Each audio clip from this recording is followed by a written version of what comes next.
பெஞ்சல் புயல் காரணமாக மாமல்லபுரத்தில் இருந்து மரக்காணம் செல்லும் சாலையில் மரங்கள் முறிந்து விழுந்து போக்குவரத்து பாதிப்பு ஏற்பட்டுள்ளது. இதுகுறித்து கூடுதல் தகவல்களை செய்தியாளர் சுப்பிரமணியன் நேரலையில் வழங்க கேட்கலாம். வணக்கம் சுப்பிரமணியன், இங்கே இப்போ இருக்கக்கூடிய இடத்துல பார்த்தீங்கன்னா போக்குவரத்து அது மாற்றம் செய்யப்பட்டிருக்கு. மரக்காணத்திலிருந்து மாமல்லபுரம் செல்லக்கூடிய அந்த வழியில் மரம் விழுந்திருக்கிறதுனால அந்த இடத்துல பொதுமக்களுடைய இயல்பு வாழ்க்கையும் பாதிக்கப்பட்டிருக்கு.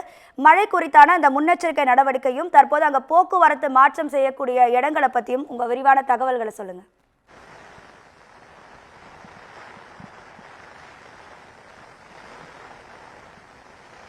புயல் காரணமாக மாமல்லபுரம் பகுதியில் பலத்த சூறை காற்று வீசிக் கொண்டிருக்கிறது. குறிப்பாக புயல் கரையை கடக்கும் போது 70 to 90 கிலோமீட்டர் வரை தரைக்காற்று வீசும் என்று வானிலை ஆய்வு மையம் தெரிவித்திருந்தது. அதன் அடிப்படையில் கிழக்கு கடற்கரை சாலை முழுவதுமாக வெறிச்சோடி காணப்படுகிறது. இந்த புயல் காரணமாக தற்போது மாமல்லபுரத்திலிருந்து மரக்காணம் நோக்கி செல்லக்கூடிய சாலைகளில் மரங்கள் அனைத்தும் முறிந்து விழுந்திருக்கிறது. அதனை நமது ஒளிப்பதிவாளர் அஜய் உங்களுக்கு காட்டிக் கொண்டிருக்கிறார்.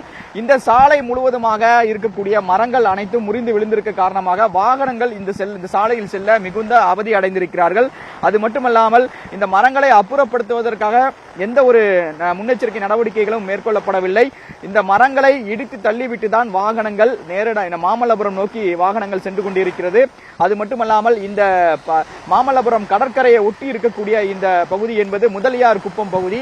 இந்த பகுதியில் காற்றின் வேகம் அதிகமாக இருக்கிறது. இதனால் வாகனங்கள் கூட சாலையில் செல்ல மிகுந்த ஒரு சிரமமான ஒரு நிலையாகத்தான் இருக்கிறது. அது மட்டுமல்லாமல் இந்த சாலை முழுவதுமாக, அதாவது முதலியார் குப்பத்திலிருந்து மரக்காணம் நோக்கி செல்லக்கூடிய சாலை முழுவதுமாக சிறிய மரங்களிலிருந்து பெரிய மரங்கள் வரை முறிந்து விழுந்திருக்கிறது. இன்னும் அதனை மாவட்ட நிர்வாகத்தினர் அப்புறப்படுத்தவில்லை. அது மட்டுமல்லாமல் இதை சுற்றி இருக்கக்கூடிய இந்த முதலியார் குப்பம், அதே போல மொய்யர் குப்பம், மேலும் சதுரங்கப்பட்டினம், இது போன்ற இருக்கக்கூடிய இந்த மீனவ கிராமங்களில் மீனவர்கள் பெரும் அவதிக்குள்ளாகி இருக்கிறார்கள். மேலும் இந்த சாலையில் செல்ல வாகன ஓட்டிகள் ஒரு அச்சத்தோடு செல்ல வேண்டிய நிலைதான் தற்போது ஏற்பட்டிருக்கிறது.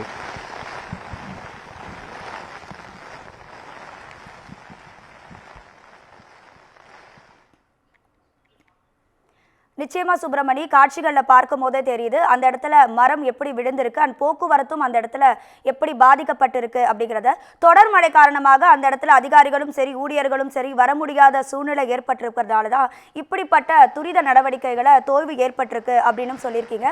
களத்திலிருந்து தகவல்களை வழங்கியதற்கு நன்றி சுப்பிரமணி.